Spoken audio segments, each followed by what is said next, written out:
All right, we are live. We are live. Blah, blah, blah. Oops.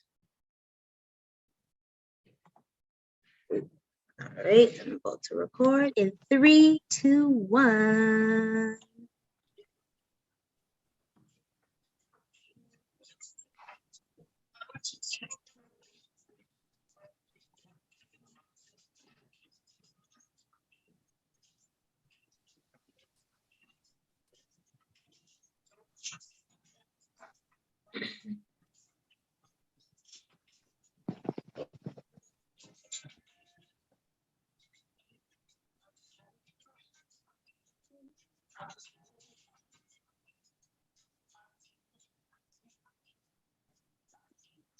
Okay. Hello, everyone. It's a new episode.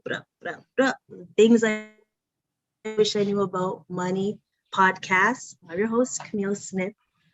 And as you can see, I have a live guest in front of me, and I have others as well. So I'm really excited for episode, 63?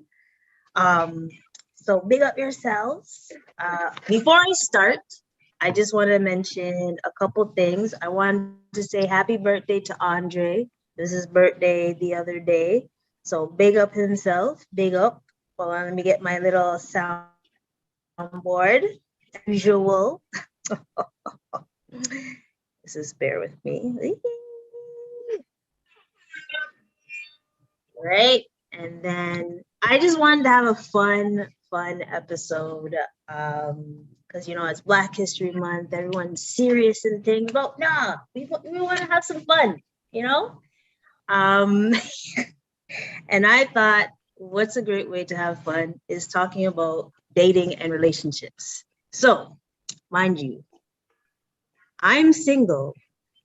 I don't know if anyone wants to say their relationship statuses. By all means, y'all can say it. But first I have to my side is my broski, my brother, Junior. Say something, sir. Hello, everyone. That's all you're gonna say? I don't know. Formal introduction. My name is Junior. I am, I guess, this one's brother. Don't do that, because then people will think other stuff. Don't say it like that. So she's like one of my closest friends, but we've gotten to the point where I'm close with her family and we became just like siblings. I am a broker for a leasing company called HBBS Leasing. It's family owned. We deal specifically with helping people with buy equipment, dump trucks, cars, all that kind of great stuff. Also, I'm a brand and image consultant for a company called Black Collar Entertainment. So I do that. And I also do like little information here, little image consultant here and there for guys trying to get into relationships or doing dating, kind of like a hitch kind of thing. But it's kind of just one of those like fun kind of things that I do. I work with clients who have no idea how to dress or do certain things, and we help them kind of get themselves together for people that they like and they care about. So that's pretty much me. Okay. And to the top or side, Tanya. Hello. How would you like to introduce yourself? By all means. That's it. My name is. It was gonna be this type of episode, okay? And to the other person that you can't see. Oh, you want to say something now? Oh, no, it's fine. Go ahead, Tash. Hey. Okay, so yes, Tash. My name is Tasheika. I work for a financial company. I am here because Kamille had forced me to just come on. No, I'm joking. I got points too. I'm here because on the spot. Great friends with Kamille. I've known her for quite some time. So when she calls last minute to hop on a Zoom call about relationship, then your girl had to come through. So I'm here and I'm here to support. So let's get it. Thank you. So once again, I don't know if anyone wants to talk about the relation status. As far as anyone knows, I know you guys are gonna do some side eyes. I don't care. I am single because no one has claimed me in the last years. I don't care what anyone says. Yeah. Say years. She's gonna say year. And then she's like, let me add the S properly to make it seem more real. No, I didn't want to put myself to shame because it's longer than years. But You said a decade? Wow, Tanya. Shots fired. Tanya, it is off the jump, off the rip. No, but for real, Why? my last official Smile. relationship has been a decade. So, but it is what it is. But that's official, non-official. Not true. You've had a non-official. This is not about me. This is How about situationships? It's not about us. Yeah. Not relationships, don't but count. situationships, Situationships don't Camille. count. Pardon me? Situationships. Oh, wow. Oh, I guess we should have different. Thank you that you asked that. Driving it. Yes. So situationships. What do you consider a situationship? Something that's not official, but you guys do basically what couples would do, I would say, but not on a serious note. And there is a communication between both parties that this is actually not a relationship, but more so of either a hangout or whether it be, I won't say booty call because I feel like there's other things added in the mix with situationships other than just the booty call. Of course. And is it safe to say that we've all on this episode has had a situationship in the last decade? I'll say last decade. Yeah. Is it safe to say? Yeah, for sure. From a guy's standpoint, situationships can be two different things. So a situationship can be, let's say, a person that you meet, your intention is you're not sure of your intentions yet because you don't know what you want from this person, but there's a physical connection, there's a physical attraction, and then it's like, okay, this is kind of going forward, and then it's like, you know what, this is actually dope, but I don't see myself long-term with this person, so I'm just gonna hold it down for now. That can be a situationship, or a situationship could be, as Tosh didn't want to say it, but it was a booty call, but it is what it is, like, let's be real. No, there's different categories to booty calls. We have to be honest about that. What is that? Well, there's what we call a night crawler, which is you only see her at nighttime. Lord. Let's be real. Lord. And then there's because there is certain people, let's be honest, there's certain people that you don't see at certain times, that, like, you don't go see them in the daytime. It's like, all right, we move a certain specific way. And there's some people that, you know what, if you're seen on road with them, that's okay. Like that's what it really is, right? And a situationship is that. It's like, if we're seen on road, that's okay. Because you can also be in a situationship where the person's like, yo, if you see me on road, don't even talk to me. Just keep it moving like you don't know me.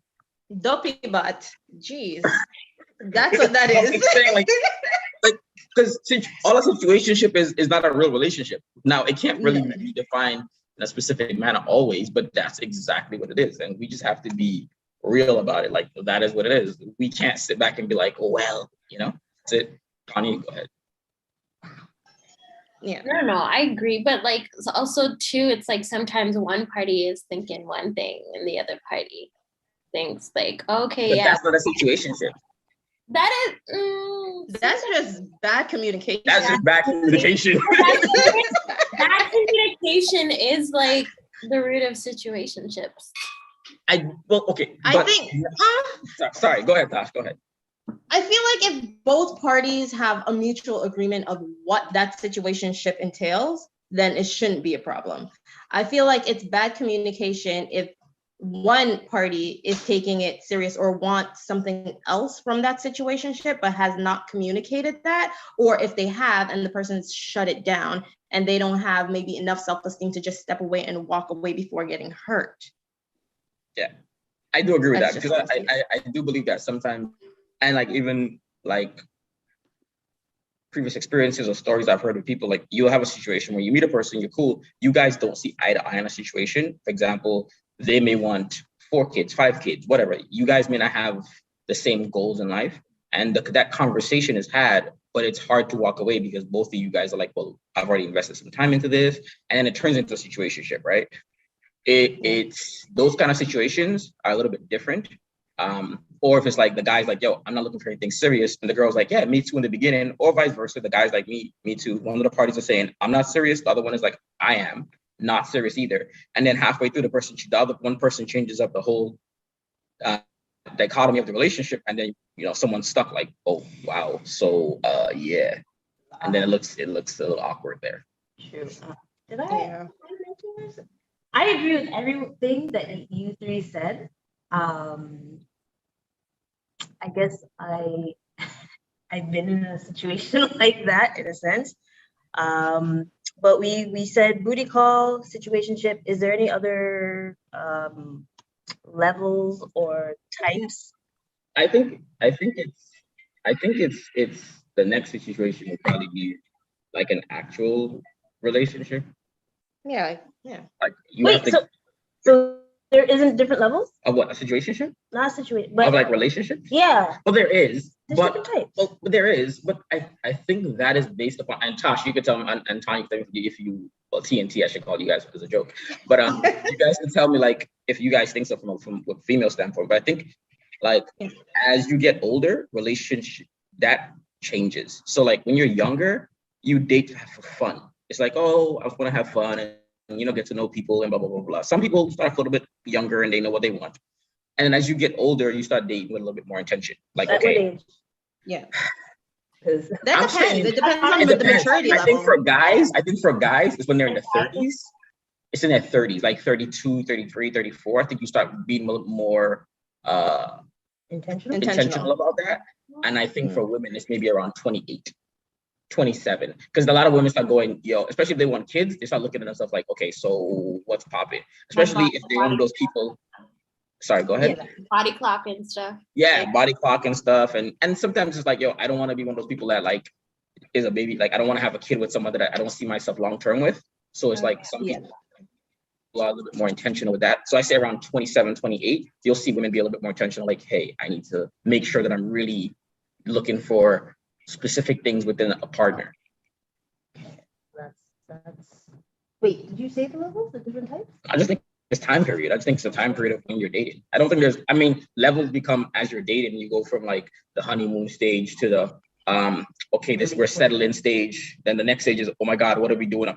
Should we really be doing this? And then the next stage after that is like, okay, so we're settling to who we are as a couple. And then let's try to ride this wave out and make it work. So I just want to make a joke. Is there any such thing as the talking stage still, even in our 30s? Because we're all 30 up in here. I mean, is there a talking stage?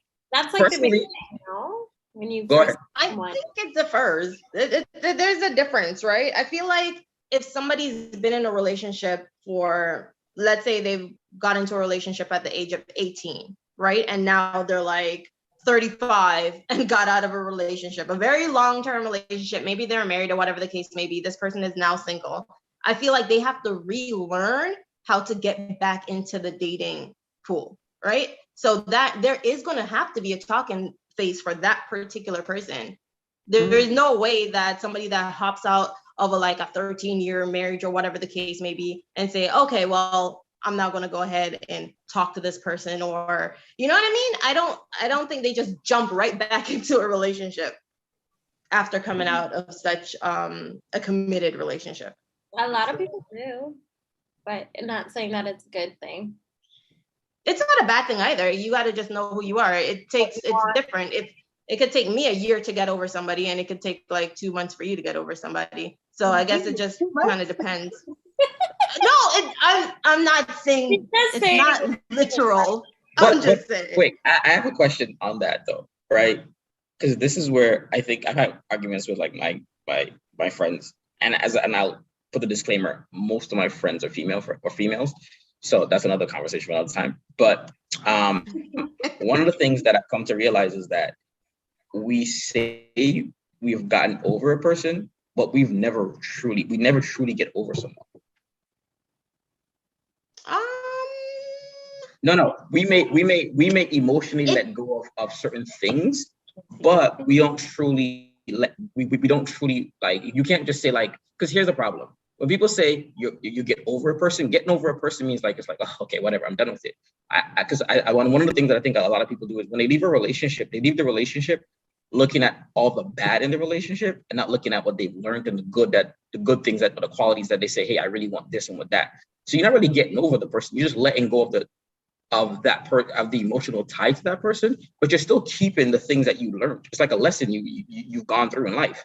You're not gonna look at life and be like, yo, I've moved on from the situation. Technically, you've moved on emotionally from it. Like you let go emotionally, you still take from it what you learned. Yeah, so of course, definitely. It's not like that. Like, and I think it depends on how quickly you emotionally let go. Because some of us, when we fall, Jesus knows. Yeah, we fall hard, but you know what? I think that's with everything. So to your point, we don't fully get over somebody, but that's still with a friendship. That's still with parentingship. You take everything with you, that everybody that come into your life, even they've been into your life. If you work retail and you met somebody that's just been a shitty person for that little half an hour, you are going to take away whatever lesson that they've taught you, right? So we are basically people that just roam around with a bag of lessons, right? So it's not like if I like say somebody taught me a lesson of how don't trust whatever too quickly or whatever the case may be, I might have that lesson and that might be ingrained in my head. Okay, the last time I did this, it did not work. I don't necessarily go through my life saying, okay, this is the person that taught me that lesson.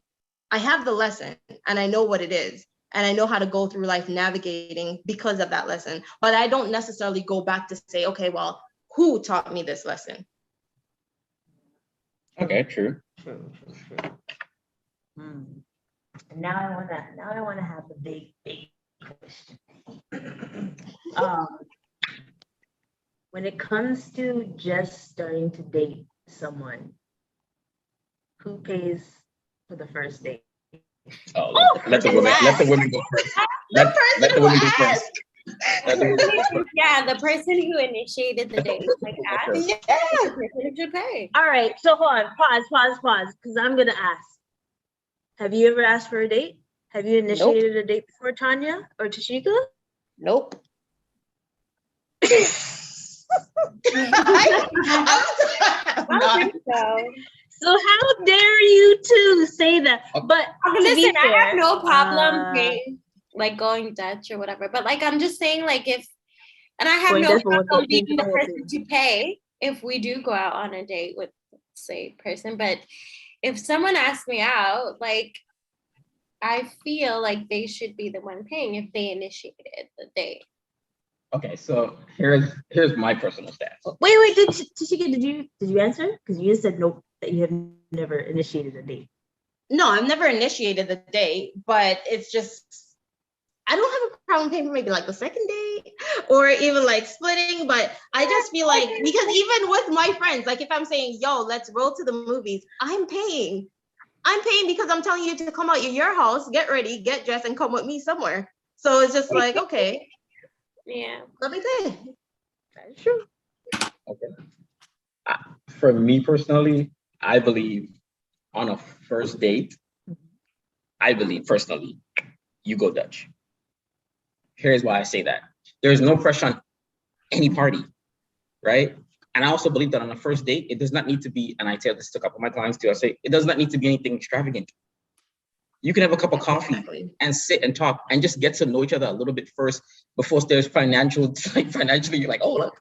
Now, I believe if the guy says at the end of the night, hey, you want to have a second date, then bruh, you opened your mouth, that's on you. You finna pay. But that's how I personally believe. Like, that's what it is, though. Like let's be real. Like, I do believe if you ask, you pay. Now, there are some women out here who will never ask. They'll be like, yo, bro, no. Right? And that is a little bit unfair as a guy. Like, this, like, it is a little bit unfair because it's like, okay, cool. Here's the deal. There are some women that would ask. There's some women, but they're not walking with a wallet, though. They asking you, but they hungry. they better be prepared to get a biscuit and some coffee.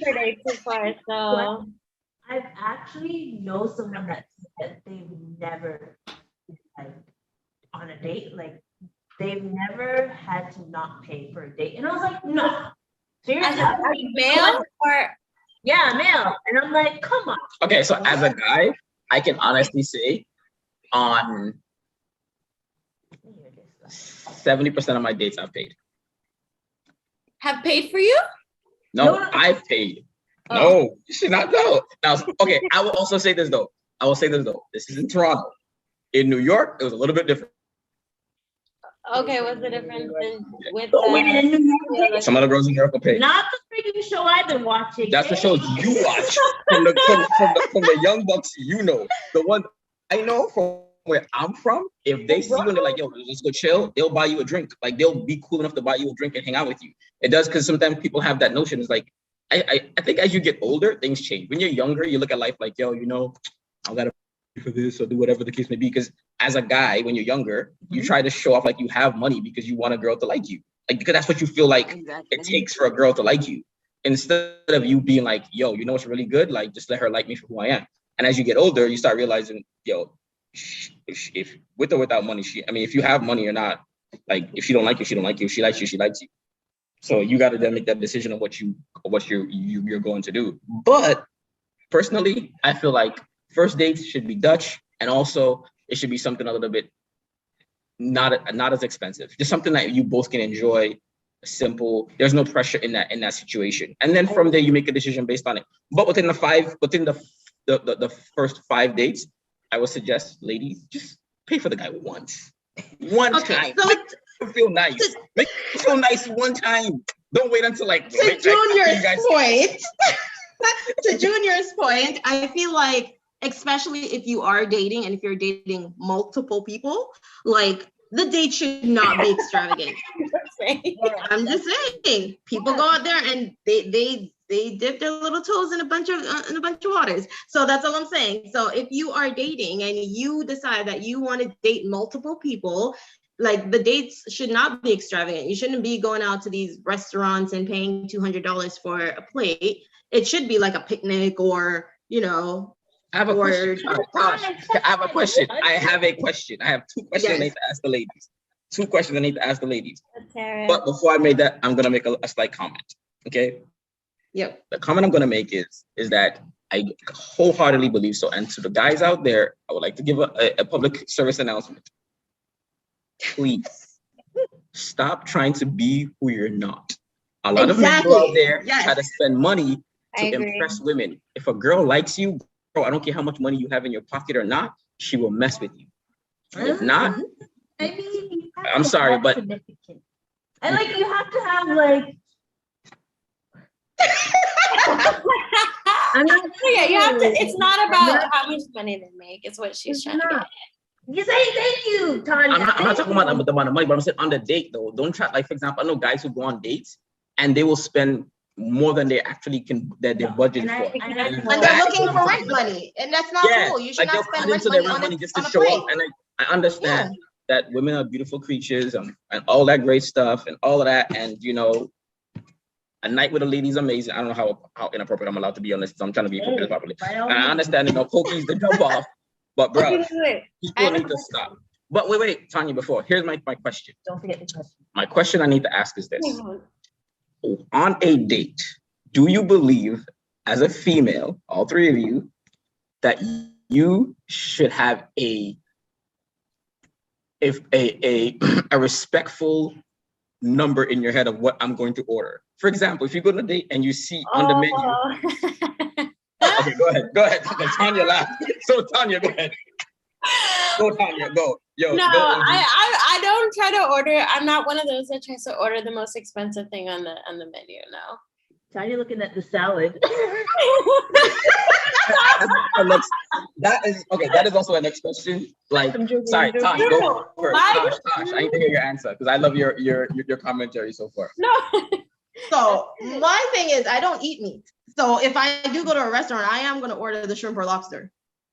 But I am always going to have money to pay for it just in case somebody can't pick up the bill. So you know we call that though, Tosh? It's called Vex money. It is Vex money. It is Vex money. And since me did 10 years old, me did always walk on the Vex money. So there's never ever going to be a chance where I don't have the money to pay for my ish. Go ahead, Tanya. Sorry. Go ahead. But okay, so no. Tanya, go. My question is, see, because you said that like on a first date, you prefer that you like go Dutch, right? Do you address that with the person you're going out with beforehand? Or when it comes to like when it comes So to when I'll say like the first, I'm like, hey, listen, so I'm the kind of person, I don't want to make you feel pressured or I feel pressured in the situation. So what we're going to do is let's go have a cup of coffee. Let's just sit, meet, talk, maybe do something, whatever. Even if you don't want to, let's say the guy says, no, I got it on the first date. Well, then a nice, respectful thing to say, listen, our spending limit is $40. Let's just not spend anything over about $40, right? I bring 20, you bring 20, and we'll order some, right? But you're not trying to have that, because I believe like the problem is first impression is everything. But what people don't understand is when you give off this impression of like big date, lavish, and all this stuff like that, all you're giving off is this mystique of you're this like super provider and you're gonna do all of this stuff and you think that's gonna get you somewhere when it's not. So the more logical thing to do is have a real, and to be honest, you'll know how many girls you can actually, and men probably, females, queens.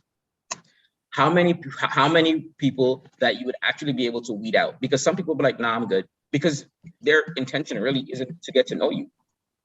Exactly. Right? So like you can really weed out people and really know who's really interested in getting to know you as a person and who's really trying to just grab a quick dinner because they hungry and they trying to eat lavish.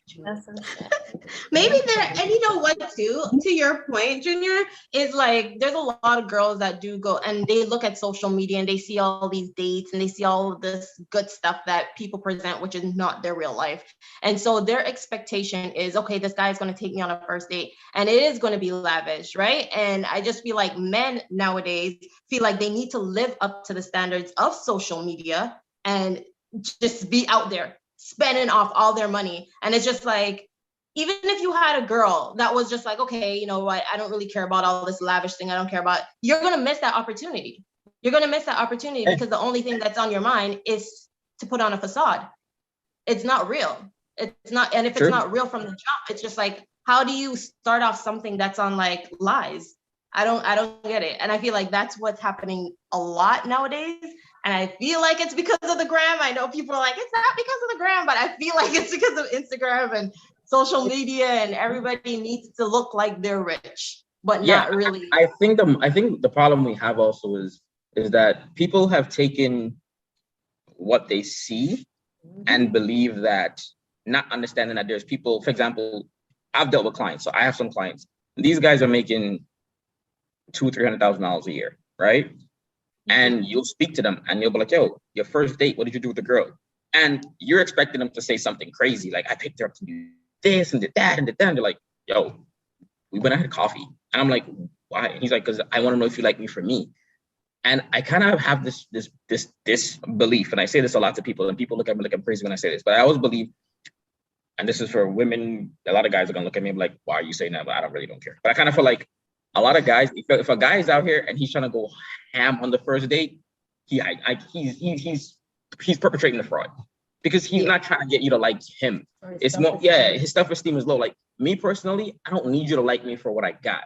Like for example, me, I can say this, my love language is giving. Like I am like to give gifts. Like Cam will tell you, like I'll bring a bottle of he'll do this, whatever. That's just me personally. If I know someone, and if I know somebody I care about, and you're my brethren or somebody I care about, I'll go the extra mile for you. That's just me personally, right? But that comes with time, right? I don't feel like you need to do that for the jump. Like you can't be out here like, yo, like I know guys have been going on a date, but like, or I even know girls sometimes will go on a date and they'll be like, yo, order whatever you want. And I'm just like, yo, like the precedents you're setting on that situation, bro. Right? Oh my goodness. And me personally, I wouldn't even want to feel obligated to like dent a guy's pocket because especially me being in the personal finance world, I'm just like, it doesn't make sense for me to dent your pocket when I don't even know you yet. And what if you want, you just want to impress me to get some, but I'm most likely not even gonna give that. But I always have my Vex money. Another conversation. What? Yeah. And wait, sorry. What did you say, Tanya? Another conversation. About what? About guys. Some people have certain intentions. But at the same time, the way that women have the intention to get a free meal is the same way a man intention is to get pum pum. I always say that. I'm agreeing with you. I'm saying like, if a guy pays that much money, he's looking like, yo, this is an investment. Like, let's be real. Like, if we're gonna have real conversations, that's what it really is. Like, let's be real. My goodies is not that type of investment. That's for you. But there's some other people out here that's a little bit different. He will go to the yards and just for that. Yeah. Okay, but let's be honest. We all have Caribbean backgrounds. How many men we know that leave the country that they currently reside in, that they immigrated to, take some nice money, go back to the Caribbean, and act like if they're living like a king up here, and they rented an apartment and driving a Honda Civic. But when they go back home, they're living like a king. The one of them. Majority. All I'm saying. Like, I'm all for it. And I will honestly say this, right? I said this to all my friends. I have clients who are guys who have big time money. I know girls. I have a friend, she's married to a guy that has big time money, right? I kind of look at, she said to me straight up, she looked at it the same way the Bill Gates and them had it. If you're dating a man that's making a certain amount of money, there's certain things you got to just deal with. Because especially if he's the breadwinner and you're not working, you're chilling at home. If he has the mistress, a lot of those women just keep quiet because Tanya, you can make your face up, but that is the lifestyle they chose to live, right? Listen, we have to be honest and have real conversations. Kamille and I lived in Korea, though. It's like half the population. Yo, fam, like, but that's what it is, though. No, but because what I'm saying is like, that's what it is. It's like if you have a guy who's if a guy's making a certain amount of money, you understand this is what it is, right? Like this is just the lifestyle that you this is what I don't agree with that, but like you don't. Yeah, but I'm saying it's not for everyone. But some people care more about being taken care of than they do about. But if he's honest with you about it from Jump Street, he's like, yo, listen, you will never have to worry about anything in your life. Like, I will financially take care of you. I'll do all of this, blah, blah, blah. But just know every so often, I'll have a 1-2 on the side. You're going to say, some women are going to say yes, and some are going to say no. Oh, hell no. Yeah, that's a lot of people, but that's a lot of people in... But it's still a relationship. It's still a relationship. That happens in marriages. Yeah, all the time. That happens all the time in marriages. Granted. So at what point do you talk about the type of money talks in a relationship? You said from the jump, but when I say like from the jump, I'm saying this within the and it depends on your age. If you're in your early 20s, you're not having this conversation about like finances because and if you make $50K a year, you're also not having that conversation about you can have no mistress because that's crazy.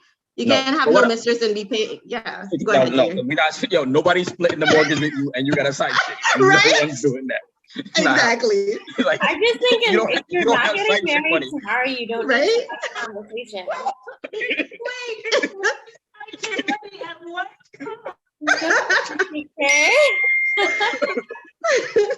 What a tax bracket are you able to have a side chick?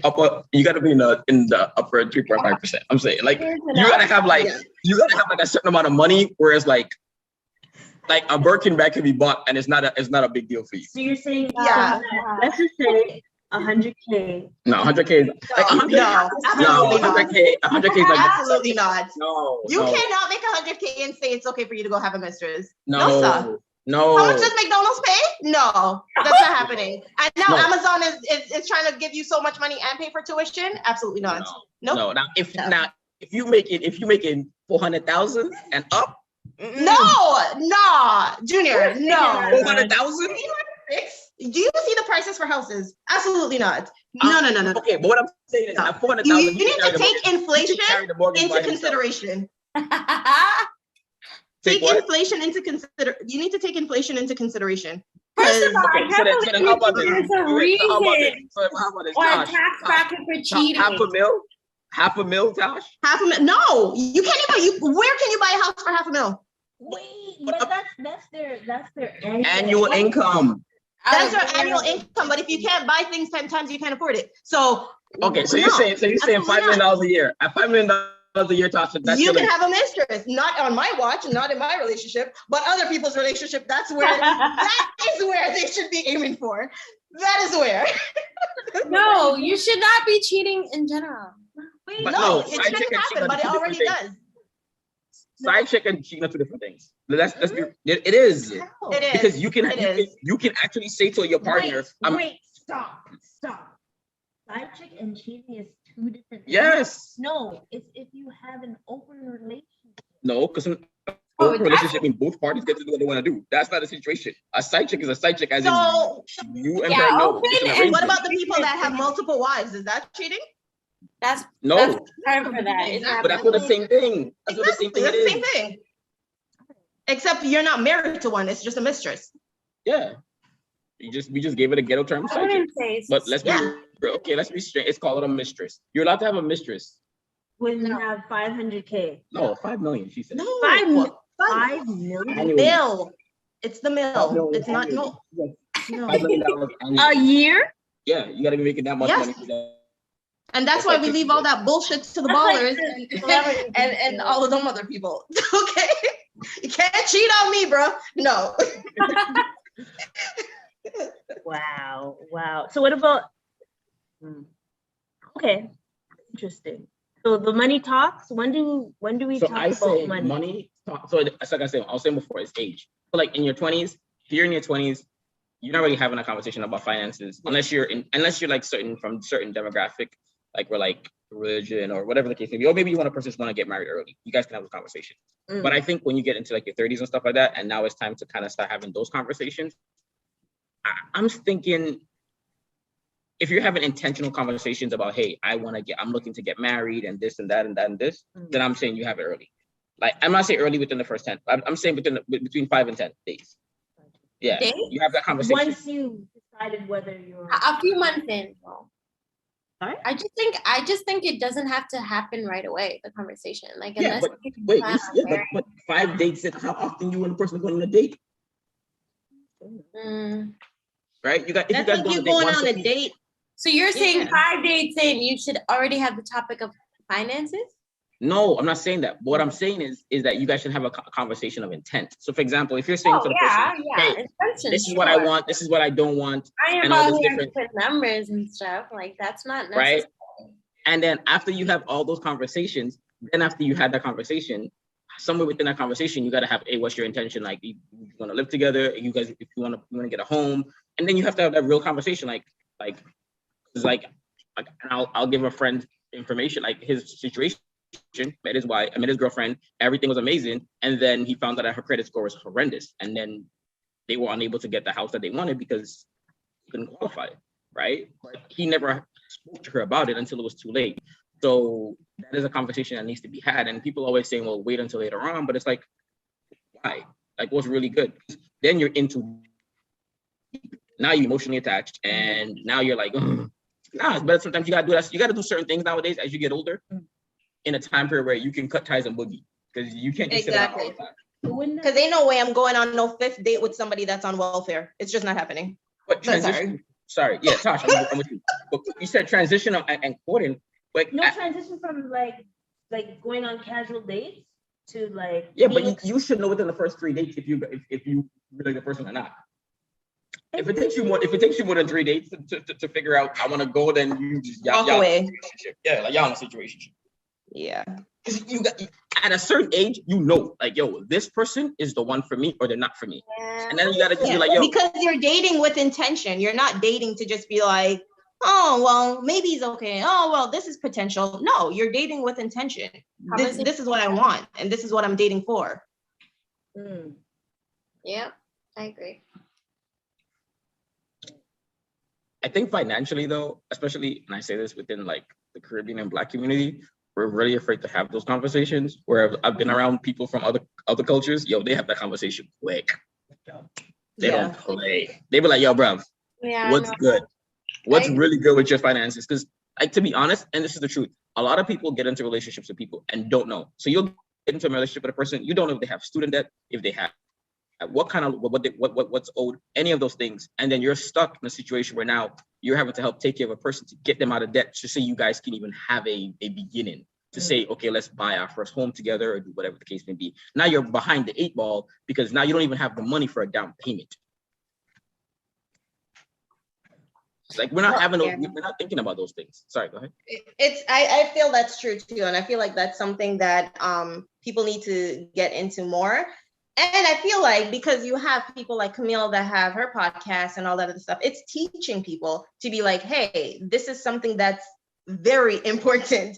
Finance is something that you definitely need to talk about before you hop into something serious. Because again, as to your friend situation, you get into a relationship with somebody and they have terrible credit score. What do you do now?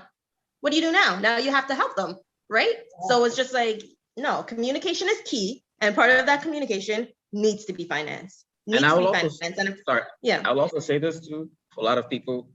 When I had a lot of guys, people, they get into a relationship with people and they're into like, oh, well, you know, especially when you're younger, like, oh, your credit score, you'll fix it later on. I'll say this as a person who deals specifically with leasing and dealing with helping people, because our company, my family company, my business, we lease equipment, anything of the sort that can be physically taken away from a person. Mm-hmm. So we do salons and all this stuff, right? Yeah. You'll have people come with their businesses and they'll come and they'll have a credit score and they have this great business plan and great idea. Yeah. But the bank is looking at them like, yo, what? And then on top of that, if they do get approved, mm-hmm. the interest rate they have to pay, they're like, yo, and you're like, bro, that's all I could do with your credit. And they're not looking at that. So people don't look at those things because we all think about it from a point of view, like, it's cool to have the credit card and go on vacation and spill the money and do all these different things, right? Mm-hmm. Or you may be a person that's really good with your credit and that's something that you're focused on, but then your partner may not be. And then you have a situation where you get time coming out for you guys to make a big purchase, a home, mm-hmm. and do stuff like that. And you're stuck in a situation where now you can't do that. I feel like, but though, if you're in a relationship and you are with this person for quite some time and you already see that this person is not into finance, if you are willing to work with that person, then you need to be like, hey, you need to sit down and have that grown ass conversation. Like, I see that you are not into finance and this is where my future, holds. And I need you to get on track. You need to have that conversation with that person. This person needs to get on track. If they don't want to do it, then you need to walk away. Question is, are you willing to take that role in the finances then? Because there's always in a relationship, somebody controls the money. Yeah, someone controls the money. So are you willing to be the person that you're like, listen? But here's the question here's the question. Yeah. Even on top of that is, yes, are you willing to be the person to control the money? Mm-hmm. But then also, can you also control what that person does? Because you can control the money to a point. Exactly. You have to inspect what you expect. Kamille, you have to inspect what you expect. If I'm expecting, say if I am the person that takes control of the money or whatever the case may be, my husband still needs to have knowledge of what needs to happen. Say if something happens to me, you need to still have that knowledge. Tosh, also that though, but you can't control what he's doing with his credit card, what kind of credit, what kind of loans he's taking. Like there are certain things you can't control that person can do on their own. So now you can't sit back, because if a person is, and I will be honest about it, if a person is very nonchalant about their credit and how they spend money before the relationship, they're gonna be the same way during. My dad makes the statement all the time, and he says it all the time. If you meet somebody with nothing, at a certain age, if you meet a person and they have nothing, like they ain't even trying, trust me, throughout the whole relationship, it's gonna be the same thing. Because that's just who they have grown to become, and you have to be real about it. Because and people say all the time, we can have this whole notion about love and, oh my God, I love this person. But love can change real fast when money get funny, eh? Yep. That's a fact. Love change real fast when money gets funny. That's a fact. Keep spending. Why spending? Don't you know that we're struggling right now? Ramen. No, and it's caviar.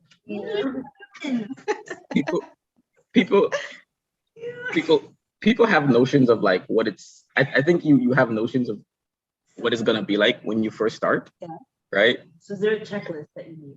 What before when you first get into like when you meet a person? Yeah, because and I know that we always see these silly red flags.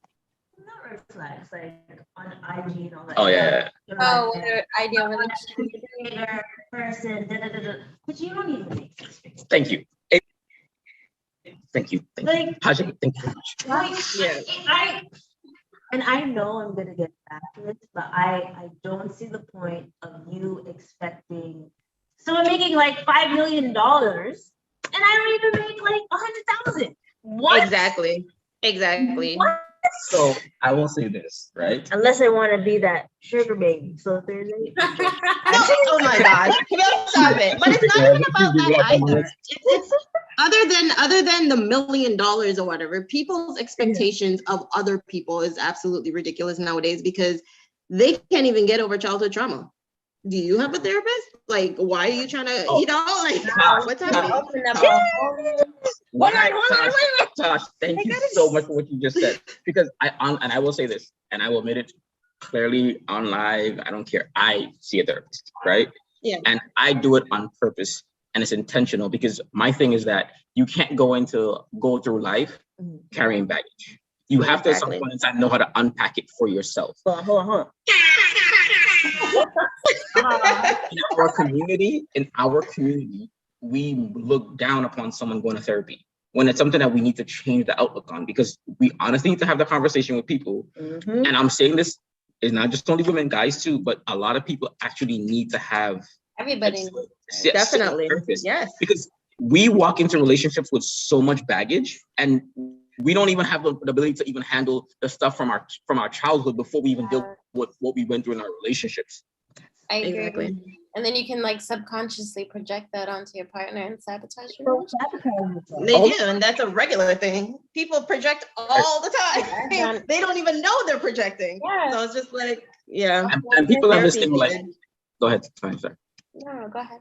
No, I was just saying, and people have this thing where like we don't realize, and also we need to be intentional with understanding who we're with at a moment in time, because there's times when people are dating narcissists and they need to understand quickly, yo, this is who I'm dating, or you need to understand if you're dating a person who is there's people have certain behavioral patterns, and you need to be able to recognize that in the beginning and accept it for what it is, right? But also know that, yo, if it's something you don't want to put up with, then don't put up with it, right? Not everybody's for everyone. Right? I don't care how amazing the bedroom is. There's some times where you just got to just be real about it and be like, yo, this is just not for me. And I think sometimes we're afraid because we don't deal with the trauma we have. It could be abandonment issues. It could be issues with family, feeling insecure about ourselves and self-worth. Like whatever that is, we need to actually do that. And I think that also does financially affect us too, because a lot of times people who have that lack of self-worth end up trying to find other ways to in material things. Yeah. It could be for guys, it's like, I have to have the nicest car, because I guess if I have the nicest car, that's what's gonna make certain people think I'm attractive, I'm want to be with me because I have money, or like those things can definitely affect a person and how they financially deal with situations. Yeah, that's true. There's a lot of people that try to buy their friends. That's a fact. Buy relationships. On top of that, I know people try to buy their whole relationship. Friends. Wait, what's that saying? Buying things you don't want to impress people. Yeah, not even that. It's like, okay, don't need to. What's the? I hate this terminology, but I'm saying it because I can't ask now. Simping. Oh yeah, simps. Oh Lord. Wait. Is there a definition of a female simp? Yeah, it's called a simp. Same person. Yeah, same thing. Yeah. What does that mean? What does that mean? What a simp is? Yeah.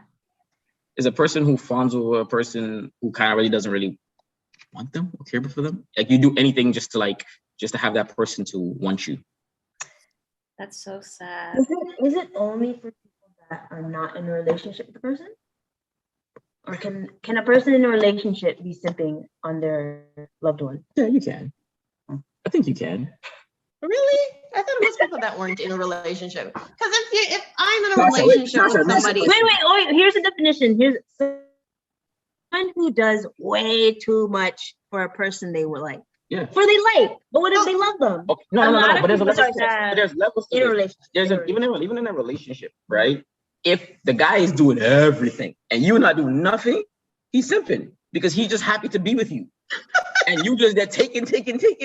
Come on, there's people in a relationship like that. The girl's sitting back there like, yo, come through, and the guy he's simping. No matter if they're in a relationship or not, he loves her. different. It needs to be some give and take. Thank you. Yeah. That's why you need to know people's love language. It's not about love language only in this situation, Kamille. It's just some people just naturally just love to be. I gauge by people's and actions. take it. Like let your actions align with your words, you know? Like if you say you're Amen. gonna do something, then and I don't see it, then I know, you know? But actions speak louder than words sometimes. And words sometimes can, but there's also people who, like, okay, for example, I'm not the most person in the world. Like I'm not that guy. It's just not who I am, right? But how I show I care may be coming in different manners, right? And I get you saying understand people's love language, but you also have to understand also the person you're with love language. Exactly. Because you have to understand that, like, for example, I know, right? It's so true. I know. You could be like giving someone like a freaking rose. I'm like, ew, I don't like roses. Yeah. Why would you do that? Yeah, like you have to understand what they like also, because you can't always be the person that's like, yo, this is what I like, and then you do it for them, and then they don't show appreciation. You feel underappreciated.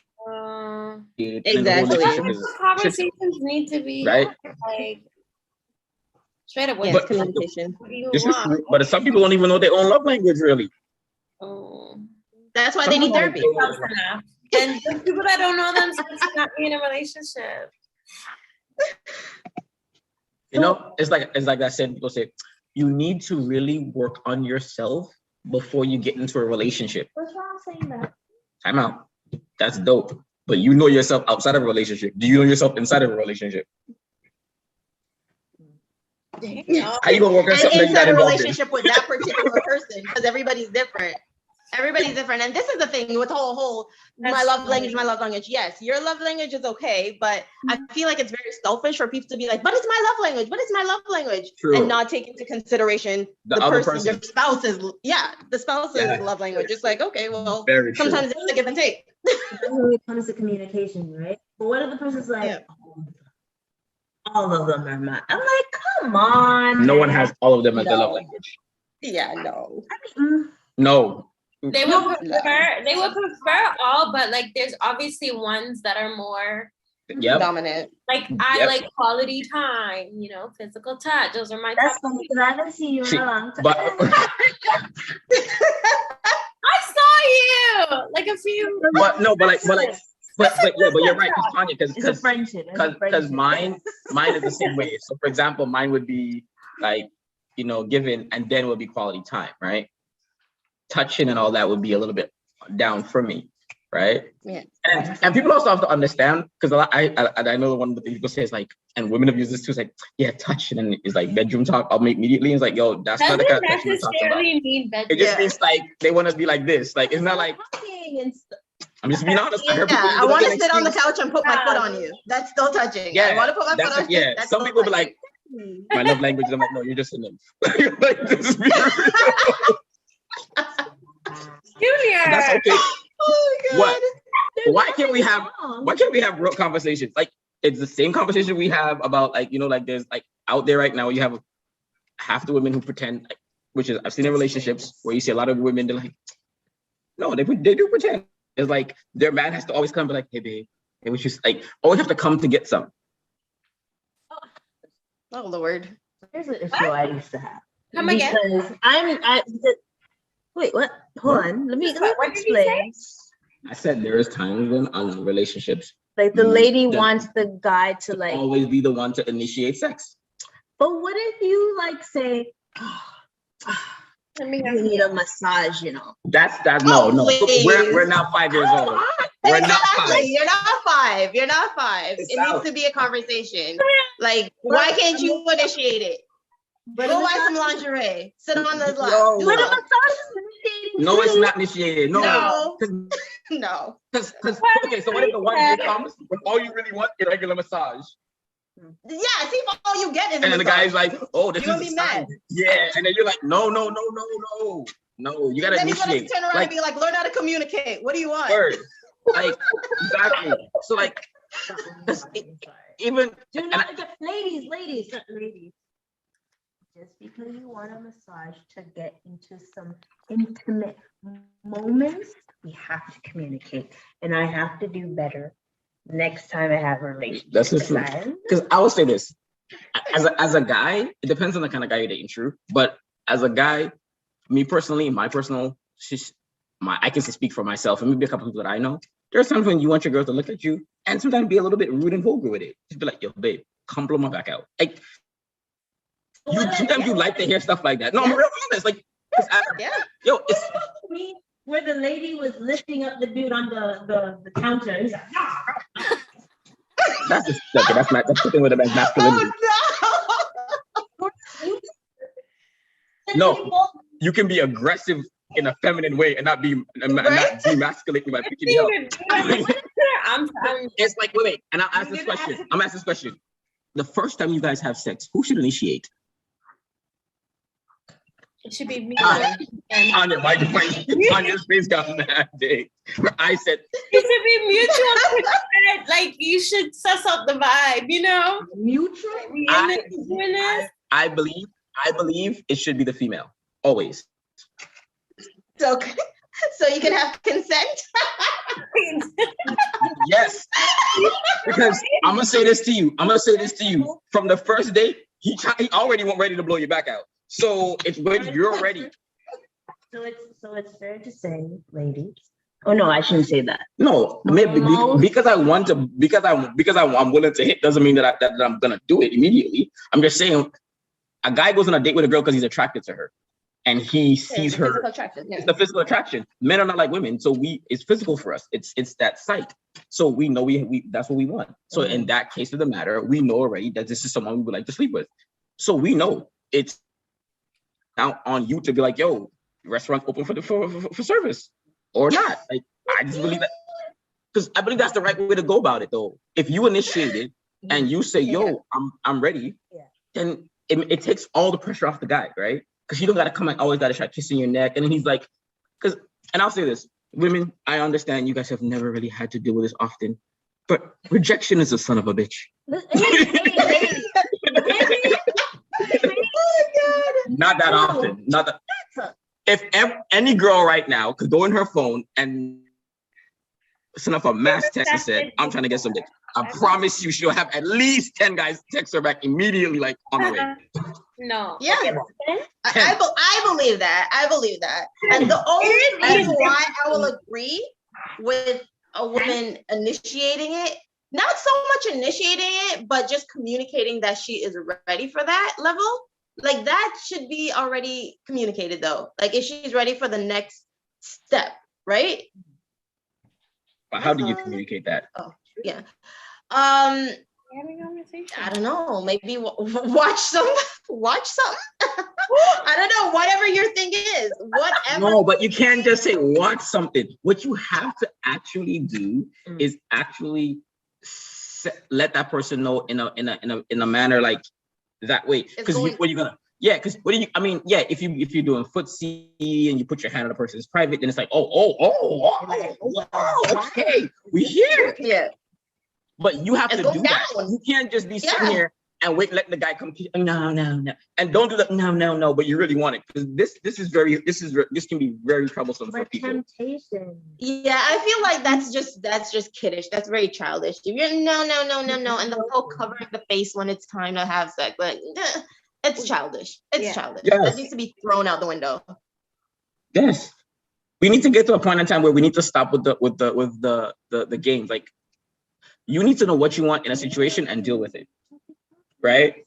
If you say in a person, for example, you say, I don't want to be married, and the person says, I want to be married, then don't waste either one of your times. Yeah. Because we can't change people. And a lot of people go in relationships thinking you can change a person. I've done it. I know people done it to me. You go in a relationship thinking, you know what? I like this person and we connect, and maybe I can change them into the person I want to be, right? And because everything else could be good. You could have everything perfect. I mean, you guys could have the best friendship, the sex could be amazing, the communication is amazing, but what you guys want in the long term is different. It's different. Yeah. You may want 1 kid, she may want 4, she want to get married, you like, hell no, and then it just doesn't work. So question, but I know this is not what you would really answer to, but if proposing came into play, is it okay for the woman to propose? I've had it done to me, so yeah. Ladies? I'm not proposing to I me. personally would never propose.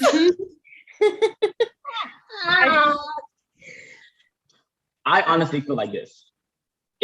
Now, if you don't have to get on your knee and be like, marry me, but you can let the guy know in a manner that, yo, this is what I want. Like, hey, listen, like, I really want to get married, blah, blah, blah, blah, and I'm ready, right? And then if he's serious, he'll take that step. But I've known women to go to the man and be like, yo, I want to marry you. And that conversation, and they got the ring and everything, right? Like, no, they didn't get the ring for the guy, but they went to the guy, like, I want to marry you. Like, I want to be married to you. Is this something? But it is, because they're initiating that conversation of, I want to be married to you. But that's different. That's different. That's not proposing, right? And then you have to tell the person you want to get married. And then, but they said it to the guy, like, I want to be your wife. Can I be your wife? Because this is taking long. And then the guy's like, okay, cool. And he buys the ring, and then he proposes.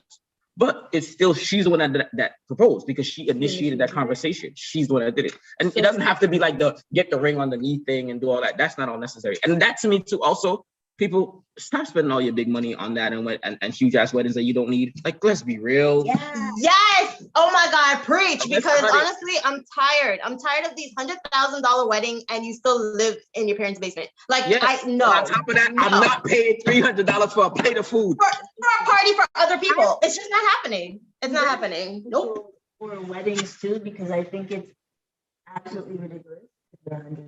But whoever has done it and all that good stuff, by all means, I'm not judging you. How many times you gonna wear that dress? Right? My daughter better wear that, and her daughter better wear that. Yo, it's about to be a generational thing. Like, it's a generational thing for sure. All I know is that I would rather take that money that everybody's spending on a party for everybody else and put a down payment on a house. Thank you. Like, even an investment property is better than the nonsense that you guys are doing. Like, and I'm not saying you don't want to do something nice for your wedding or something great. That's cool. Yeah. You can do something nice. You can do something special, but have a budget and stay within it. Because I understand people keep saying it's a one-time thing, but there's a lot of people who've had many one-time weddings. Okay, they say third wedding, their fourth wedding. Like, let's be real. Have a wedding. Make sure that you're able to enjoy it. The key is your union and having the people around you that you care about. Doing it for the gram, doing it for people to be like, oh my God, look how dope her wedding is unnecessary and uncouth. Yeah. I don't think it's feasible in these times, in this economy, to be spending a whole heap of money for people to see you get together with someone. That's just my personal opinion. I'm pretty sure I don't believe in doing it that way either. But if you want to, and that's if you want to get married, because there's some of us who don't believe in getting married, but that's a different story. Yeah, exactly. That's true. There's some people that don't. Some people actually don't see the reason. They think it's just paperwork. What is it for? If I'm that's how I feel about it. Nope. If I'm with you and we're at that stage where it's like, okay, we both love each other and we're already consider each other, united, and that's just what it is. What I need to do all that for? Like, what's the big deal? So my question is to both of you: if you were to get married, say you were to get married, and I know we've talked about this, would it be for love or partnership? Partnership. Both. Yeah, both. I can have both. I'm greedy. I need both. I will say this.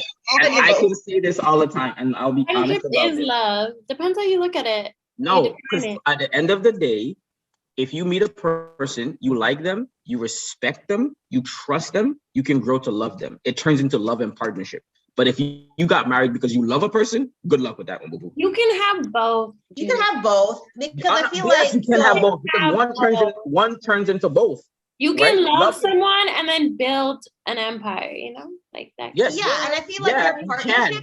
So for me, and I can only speak for me, is I feel like the partnership should already be there before the marriage. And if I'm marrying you, that means I love you. Because virgin, if I don't love you, that's what I'm trying to say. You get on my nerves. My point is, I'm not marrying you because it's like, oh my God, like, love at first sight kind of nonsense. That's what I'm talking about. No. There's no such thing as love at first sight. I feel like a wedding, a marriage should start off on how you gonna meet somebody and Tosh? You think you could meet somebody off the drip? Be like, I love you. No, sir. When I Never. laid my eyes On Rihanna? on Rihanna too. She breathing. I was gonna say Trey Songz. Oh, I can't say Trey Songz because he's doing. There's some investigation. You about to Fine. you I'll about say to turn Rihanna. into what's the name? Ooh. Jada Pinkett Smith. First time I saw August, Lord, there was an entanglement in my heart. What is wrong with you? No, well, okay. Funny. This is lust at. Excuse me 1 second, sorry. There's lust at first sight and all that good stuff.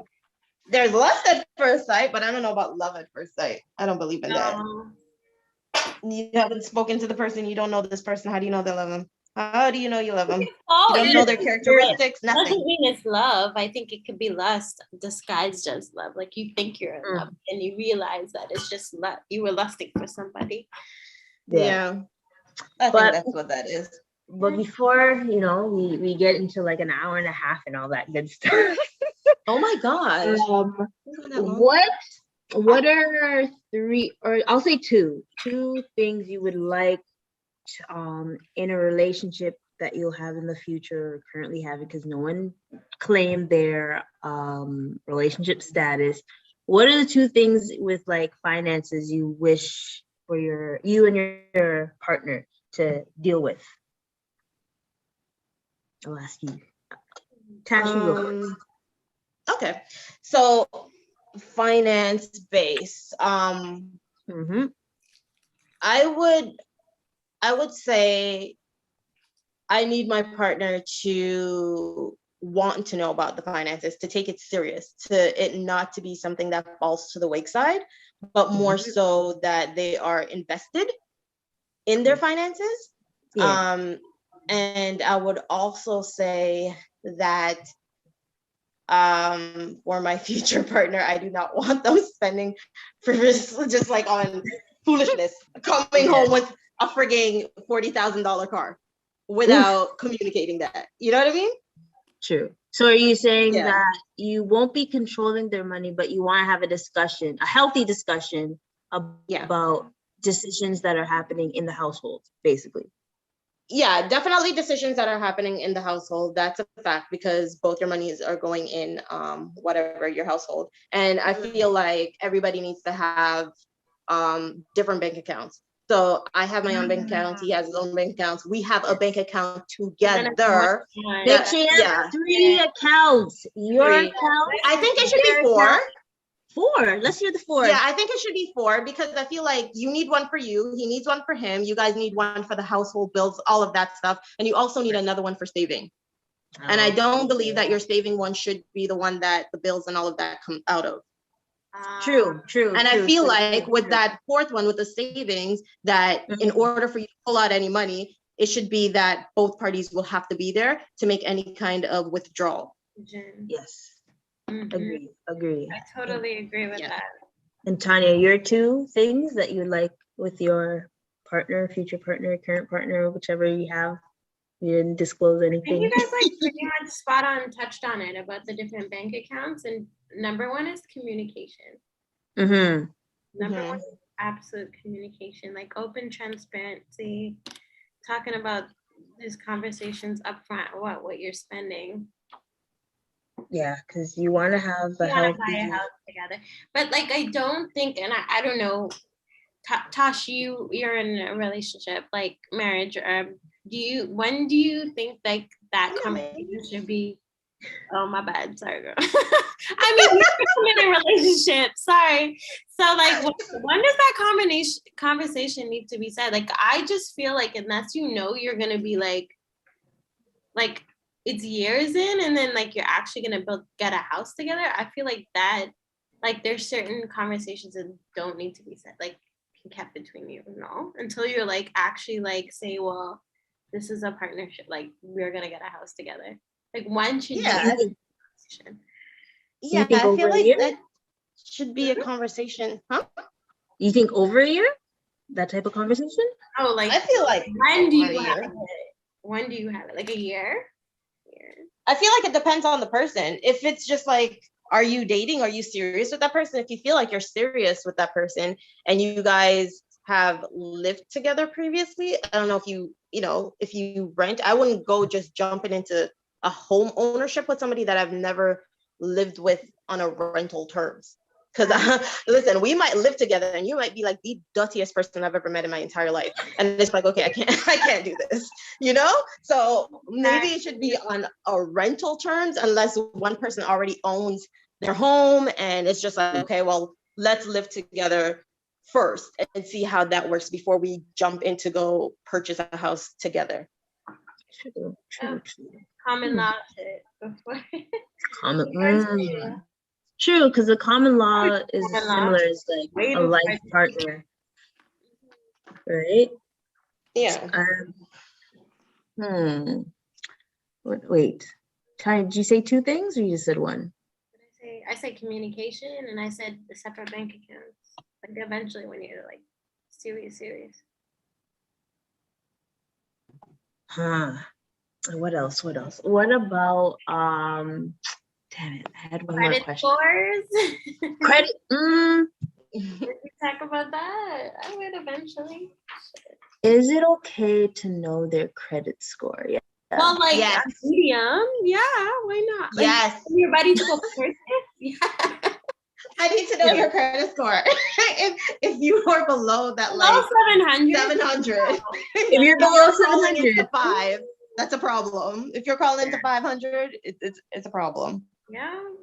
And what are you doing about it? Because honestly, sometimes things happen.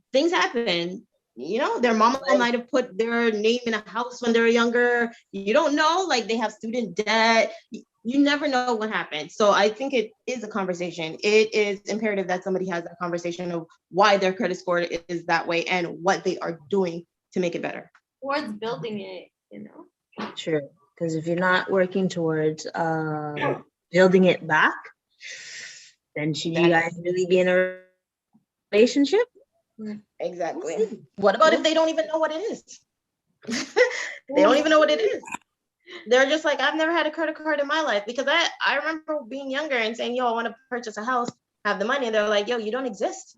You don't have a credit card. Because I was like, I'm never borrowing money. I will never do this, that. But the way the economy is set up and this world is set up is you need credit in order to purchase whatever, right? So if you have somebody that, and you have some people that are ignorant to it. So it's just like, are you willing to be in a relationship with somebody that's ignorant to their finances? I don't know. You gotta take the chance. I mean, that's when it comes back to like the love and partnership, right? Exactly. If you're willing to do that. And I'm glad my broski's coming back, because I have the question for you, sir. Two things that you would, oh my God, what was the question? Two things that you would, you want financially in your future partner. Thank you. What are the two things you'd like to discuss with your... Discuss, or is something that you want to condemn? Financially discuss. Financially? Yeah. Yes. Like right now? Like, I don't know the question. I think I forgot the question. Well, I'm saying, are you asking me? Sorry, go ahead. Do you want me to say the question? Okay, so 2 things you want to have in your future relationship financially with your partner. Thank you. So thank you for financial freedom. No problem. Okay. So that would mean for me would be that we can pick up and go on vacation whenever we want to. We can do all those things whenever we want, right? And I guess because I'm working towards that, but having a family business and being able to say that I'm like lucky enough to say my dad has built a legacy here, and I'm able to take over that legacy, which I think is something that Black people need to really start considering. Like if you start a business, train your kids in that industry. Let them take that business from you instead of allowing them to go do something else. If you're a carpenter, let your kids become a carpenter too. Use that, like give your kids a head start. That's the key, right? So financial freedom, and also investing. And then I mean is like having that ability to say buying properties, invest into crypto, like doing things to set up the next generation. Well, how I would phrase it is creating generational wealth. That's what I want us to do from now. So like having that ability to say, I'm gonna, like, how amazing would it have been for us as adults now to say that your parents left you a house already, or 2 houses. So when you started life, you already had a house at 20, 21. You didn't have to say, or a condo. You didn't have to say, Like you could have picked a career you wanted to pick based upon what you love to do, right? Instead of having to go find a job, you could have worked and say, you know what, I'm already good here. Now, if you want to upgrade that house, you have something that you can say you can get a second mortgage on, and you can then go get a better house and rent out. Like giving our kids that next step, right, to get to that next level. And that's what I feel like our generation is finally getting that and working towards it. And even if we're not able to, we're not everyone. No, but I'm saying our generation. I don't think it's a generational thing. I think it's like we have to teach the ones. No, the kids the kids behind us are all about instant gratification. Exactly. Most, yes. No, most. Teaching kids. That's 1%. But it is getting better because at the same time with those, and I'm not gonna dog the 20-year-olds, I'm sorry, because I think we're talking about but the teenagers, they are kind of in that instant gratification, but they also are learning about investing because they have a better chance to get into investing. Especially with dealing with crypto and stuff like that. But they're doing that with the premise of living a certain lifestyle because they want to be cool and they want to have these different things. They're not doing it because of the level of I see this and I want to apply that. But remember, when we were teenagers, we didn't see the value of this because we weren't taught that. We didn't. Exactly. Exposure leads to expansion.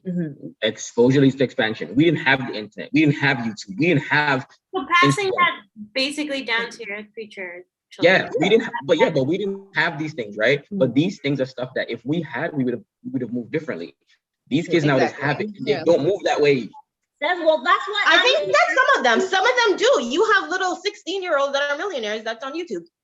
They don't I don't even know. I feel like I walked into a doctor's office and I had to second look him and be like, yo, where's your dad? Because we're not having this conversation. You're hella young. Like, you know what I mean? Like, it's crazy. There are a few who are able to do that and get ahead, right? Yeah. And they're making good money, but those are far few in between. But that's the same. But that's the same thing with our generation. The only thing I could say is that the younger generation has a better opportunity than we did, our parents did, our grandparents and stuff, right? But that's why our grandparents. Yo, no. $60,000. Don't give me that nonsense. No, come on. I'm being honest though. Yo, let's be real. Maybe our parents, but not our grandparents. No, because we got people nowadays in their 50s and 60s that bought their house for $100,000 and are selling them exactly. Don't give me that, bro. Do you know the struggle that we have right now? Don't let the baby boomers hear that, eh? I talk to them about it all the time. I have the conversation with them. I don't care. And I said, listen, you guys were in the beginning of industries. Industries were being created while you guys were coming up. You guys had the ability to get a lot of things. If you could buy a house right now for $100,000, I'd buy 5. Thank you. I'd buy 5. I'm just saying, like, don't get me wrong. They weren't making as much money as we are currently. But if you look at it, right, they had the ability to say they were still making, like, back in the day, person that was making $50,000 a year, $60,000. That was a person making good money. Yeah. At $60K a year, $100,000 house, you could afford that by yourself.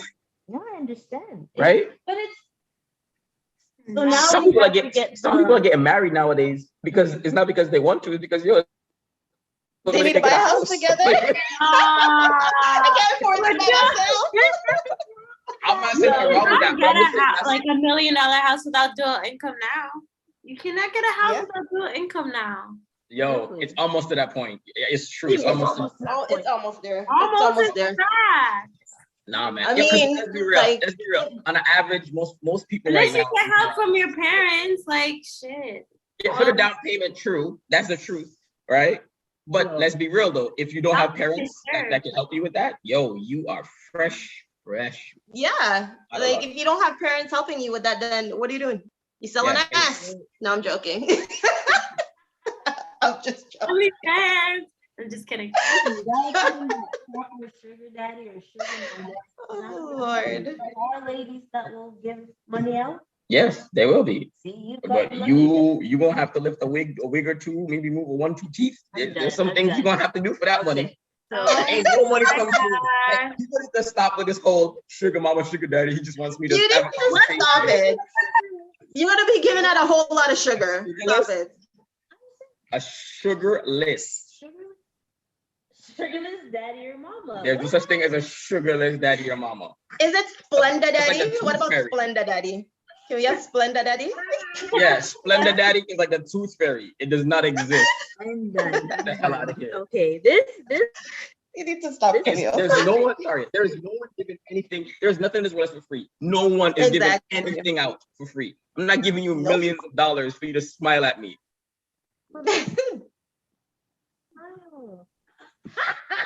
I can get a smile. You get Stop somebody to this. pick at the same time. Like, I'm not aiming for just a smile. But let's be real. All the girls on Instagram you see travel all over the world. Trust me, there's a big belly man right behind you. That's the one that's there. They just cut him out of the picture. That's Yeah, it. they're just talking about the picture. Like, oh, I'm Yup. out here living my best life. No, I'm living my best life. My best life. And the guy sitting there funding the whole deal. With this 80-year-old man on a ventilator. Like, that's just what that is. Oh, And I also will say this to the men out there. Your 20s is for you to struggle. Your 30s is for you to get it together. Your 40s is for you to start building your wealth, and your 50s is for you to enjoy your life. This is how it works. So all you 20-year-olds out there who are worried about, oh, am I gonna get there? You 30-year-olds who are like, oh my gosh, yo, it's a process. There's a reason why if you look at life, most of the men who are making great money are in their 40s and their 50s. Is because it takes time to build an empire, right? And any empire that's built quickly, believe you me, it's gonna crumble just as fast. So take your time, enjoy it. And if you have someone in your life, young lady or young man, whatever your preference is, if you have a person that's a partner in your life that is not gonna want to be there with you through the struggle to build, trust me, you don't want them there. Because if someone only comes along afterwards, they're just there for what you've got. They're not there for who you for what you've done. Agreed. in the gym. Yo, word. That's always about our coach Drake and Eric Ross. You wasn't with me when I was in the gym. Because it takes time. And for the young ladies, it's the same thing. For young women out there, if you're working hard, you're building, you're doing your thing, and you're getting yourself to a certain point, understand there's people who's gonna come into you, men are gonna come into your lives who they either are and don't see things eye to eye with you or whatever the case may be. You have people that come in, they'll teach you, you'll learn. Every relationship is a lesson. And every relationship is gonna end well is gonna be bad. Sometimes you go through certain things and you learn from it and you move forward. Like we've been saying, this whole podcast, therapy is amazing, but you also need to understand for yourself, be with somebody who wants to build with you. And when I say build with you, I don't mean just to get just only like the marriage and the kids, whatever, but financially, you guys both want to build something together financially. Because within our community, especially within the Black community and the Caribbean community, we do not talk about the fact that we need to work with each other and build something, right? We want everything to be ready-made. Well, I want a man to make six figures. Or I want a man to, like, if every girl in the world wants a man to make six figures, and there's only 3.5% of the population, good luck. There's a lot of fish in a very small pond. Bro, a whole big sea out there. Like, so let's be real. Like, find someone that you can build with. And if your guys' annual income is $200,000 a year, you're doing well, right? Wealth isn't always based upon living a lavish life. Because I know a lot of rich people who don't live major. It's your net worth. How many homes are you? What are you trying to do? What's your move? Where's your investments, right? Because you want to set yourself up for retirement. You're not worried about what you're doing now. It's about what you want to do when you get older. You don't want to have your kids take care of you. And yes, Caribbean people, sorry, I know I'm going on. Stop forcing your pitney them to take care of you. It is not their responsibility. They didn't ask to come on this earth. That's why they have them. Job to retire and do what you need to do so that you have your own. We cannot always take care of you. We will help where we can help. That is a lot of men taking care of their mamas. No, I understand you help out where you can. Like, I help my mom where I can, but it's not your responsibility, right? It's not your responsibility people need to get life insurance. It's not your responsibility for your kids to have to pay for your funeral or pay for all these different things. These are things we need to stop putting our kids behind the 8 ball. Like, let's get them ahead. Every other culture does it. Why can't we? And that's why we have this podcast. Learn how to spend your money, because everybody's out here on this next level with like, oh, I hear a lot of Caribbean parents say, oh yeah, well that's why I have kids for to take care of me. What about their wife and their children? That's why they have them. That's why they have them. But it does need to stop. It does need to end. And I think it's kids too. They need to hold their parents accountable. And I know in the Caribbean, it's just like, oh, they don't, but they need to. A lot of mercy. But folks, geez, we've been going on for this is actually fun. But you guys didn't want to because you felt forced. No, but it's not forced. You guys want to support. It was I didn't feel forced. I just kind of feel like it's like there's sometimes when you get on any podcast and you just it's the people you have that conversation with. True. Right, where the energy is the same. And you have to have that energy where it's like you're just learning to really feed off each other and have conversations and real conversations, not where it's like a combatant one where men and women feel like they're going against each other. Where it's like, agreed. Because I also say this, like-minded folks, and is the evolution of people. We've come to the realization that there's certain things that are not going to be based upon like genders only, right? Like, yes, I believe a man should be the one who should be the breadwinner. But in situations it doesn't work that way, you also have to understand what it is. And people have to just be real with their relationships and their relationships with money. Because we are not real with our relationships with money. Because Black folks, real talk. For sure. I love sneakers. You know me. I love sneakers. I'm a sneakerhead. All right. I also like nice things, but I also believe you can have some fly kicks on, a dope expensive jacket, and then the rest of it could be the Gap, Old Navy. Like, let's be real about stuff. You gotta put it together. And us Black people, we control the fashion. When we say it's cool, anything, we are the cool guards. If we say it's cool, it's cool. So why are we out here? That's true, but as Black people, we are the ones that spend the most money as well, and it's never in the we control the market. Yet we have no control of the market. How we control the market? We have no control of the market. Exactly. How you spend so much money on looking fly and say you don't have money and don't own a house and don't invest or don't do anything? That just doesn't. It's so nonsensical that I don't even. Crypto and your investments, people. Exactly. But invest. I would love. Who wants to show their Instagram or whatnot, or just a wrap up of what we've talked about? Who wants to go first? Ladies first. I don't know my Instagram. Jeez. Never mind. We don't want to talk about it.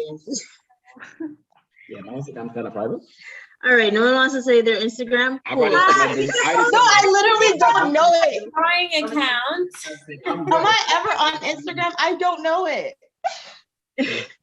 Yes. Instagram's starting, as soon as you get a certain age, I think Instagram's starting to get played out. It's like kind of like yeah. We only use it for jokes. Let's be real. I use it. Thank you, Tanya. I use it to send Kamille funny videos. That's it. Jokes. That's it. That's thank you. Mr. Lewis, Justin LA. Yes. Tanya does have great artwork that people need to check out. Like her stuff is really good. Usually you guys can see it in the background of the lives, but obviously I'm in a different location. So Tanya, would you like to just say your Instagram for the Tea Doodles? Yes. My drawing page. TEDOODLES. And I'll put that in the chat. For the soul, FORSOUL. Of course, she wants to put personal too. She said, come check me on all levels. and then she's gonna aim it with a hey man. Hey man. Hey man.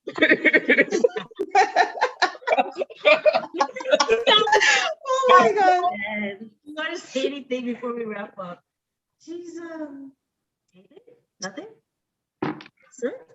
No, I'm good. Like I already get my spiel about business, but Tanya and Tasha, it was really great to speak with you guys. It was really amazing having this conversation with you guys and being able to like agree on like so many different things and realizing that it's not a battle. It's actually a journey and a cohesive one where we need to, especially our Black women and men need to really start working together a little bit more to kind of move our community forward instead of trying to constantly keep working against each other. And I agree. I so appreciate actually being on this panel and speaking with you guys, and the information that we're giving out. I'm hoping that whoever is watching is taking this up, especially when we touch on certain things like therapy and investing and all of that good stuff. Take it to heart, take it serious, as Junior said, make sure that you are dating with intent. You know what I mean? Ask those questions at the very beginning of your relationship. Ask those questions, whether it be about finances and everything else. Ask those questions. And thanks, Kamille. Thanks for inviting me to this. It was great. It was fun. Yeah. I would like to add the dating with intent is with age. If you're young, enjoy your life. Yep, definitely. Say that right now. It's with age. As you get nice meeting you. I mean, hearing from you. Great advice. she's like, I can't say that because I didn't see her face. Touche. Yeah, I didn't see your face, so. Sorry, Tanya. I was on before, Tanya. I was on before. And I looked a mess, and then I kind of just took camera off. I'm sure you looked fine. Not lucky. So honestly, thank you, ladies and gentlemen, for coming. This is like the first in-person hybrid type of thing. So I'm really excited about this. So like, share, subscribe, and start dating with intent unless you're not looking for something serious. Or just look for a life partner, And that is all, folks. Like, comment, and subscribe.